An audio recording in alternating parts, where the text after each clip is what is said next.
Hey everyone, welcome to the channel. All Things Middle-earth here with a kit reveal on Bifur, a new marquee character coming to the game.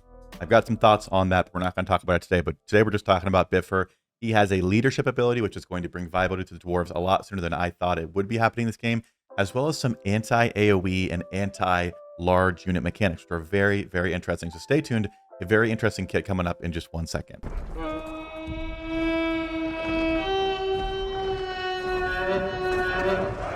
All right, we're going to make this short and sweet. Bifur does have the leadership tag, which is a surprise to me because I thought it'd be Thorin or someone like that, which again, I'm sure will happen at some point. He's going to have the Thorin's Company tag as well. I believe it says, yeah. So he's going to have Light Dwarf, Leader, Thorin's Company, Support, and One-Handed Sword. So he'll still have Thorin's Company, which I think eventually means Thorin will come as a legendary, probably replacing him as a lead with the dwarves, or at least, you know, the main squad of dwarves.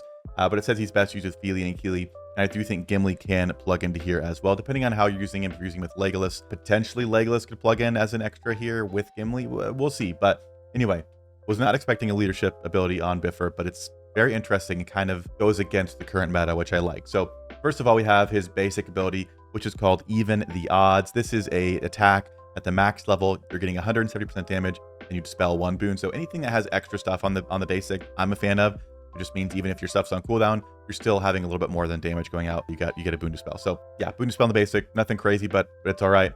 The next one, and where we really start to see some interesting anti-meta stuff coming out, is this one, Sticky Situation. It says, at the max level again, attack the target for 190% damage and inflict blind for 1 turn. Now that by itself, a blind infliction is pretty good. There aren't very many in the games, and they're very, very annoying to deal with. So that itself would be pretty good. But then it says, if the target enemy is a large character, also inflict slow for 2 turns. So all the trolls, or the trolls that we have in the game, both of them, are very meta, very universally used. They have AoEs, they do a lot of damage.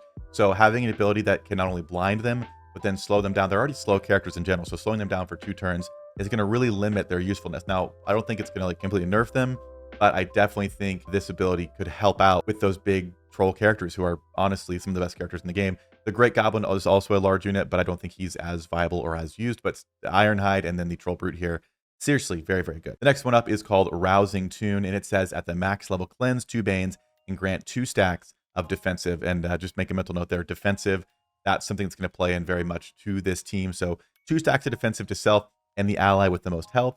Grant 2 stacks of provoke to the ally with the most health. So whoever has the most health is getting defensive. They're also getting stacks of provoke. So kind of making someone who's not a tank, which I think could be interesting. Next up is the passive, which is called Full of Heart. It says when all squad members get hit by the same attack, grant 1 stack of defensive to all those squad members. So whenever an AoE goes out by one of our trolls or whoever has AoEs, but especially the trolls who have the AoEs, they do a lot of damage. When everyone gets hit by the same attack, it's going to grant a stack of defensive to the squad members. So, you know, again, we have defensive here in its special 2, defensive in the passive when AoEs happen. And then the leadership, the dwarf's nature, it says whenever a squad member gains defensive, they have a 50% chance, doubled for dwarf squad members, to gain might for 1 turn. So every time they get defensive, which at least just in his kit is in his special 2 as well as the passive, whenever they get hit with an AoE, they're going to not only gain that defensive, but they're also going to gain might for 1 turn. 50% for everybody and 100% chance for dwarven allies. So then it says dwarf squad members also have a 50% chance to gain 1 stack of counterattack. So you get AoE'd, everyone gets might, and half your squad gets counterattacks. And if you get attacked again, they're going to counterattack with might. I mean, it's very, very anti-AoE with this leadership. So a very, very interesting ability.